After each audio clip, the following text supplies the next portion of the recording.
తెలుగు రాష్ట్రాల్లో మే 13 ఎన్నికల పోలింగ్ జరగనుంది. తెలంగాణలో కేవలం లోక్సభ ఎన్నికలు జరుగుతుండగా ఏపీలో మాత్రం లోక్సభతో పాటు అసెంబ్లీ ఎన్నికలు జరగబోతున్నాయి. అయితే ఏపీకి చెందిన చాలా మంది హైదరాబాద్ లో ఉన్నారు. కొంతమందికి ఇక్కడే ఓటు రాగా చాలా మందికి ఏపీలోనే ఓట్లున్నాయి. హైదరాబాద్ లో ఏపీకి చెందిన ఓటర్లు దాదాపు 30 లక్షల మంది ఉంటారని తెలుస్తోంది. ఈ 30 లక్షల ఓట్లు అక్కడి పార్టీలకు కీలకం. అందుకే హైదరాబాద్ నుంచి ఓటర్లను రప్పించేందుకు ప్రయత్నాలు చేస్తున్నారు. అయితే చాలా మంది ఓటర్లు స్వచ్ఛందంగా వెళ్లి ఓటు వేయడానికి సిద్ధమయ్యారు. అలాంటి వారికి దక్షిణ మధ్య రైల్వే శుభవార్త చెప్పింది.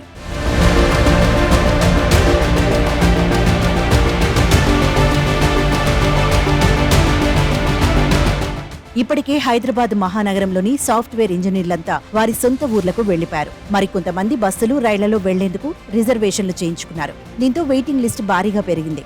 అలాంటి వేళ ప్రయాణికుల రద్దీతో పాటు వేసవిని దృష్టిలో పెట్టుకుని పలు రైళ్లలో ప్రత్యేక బోగీలను ఏర్పాటు చేసింది.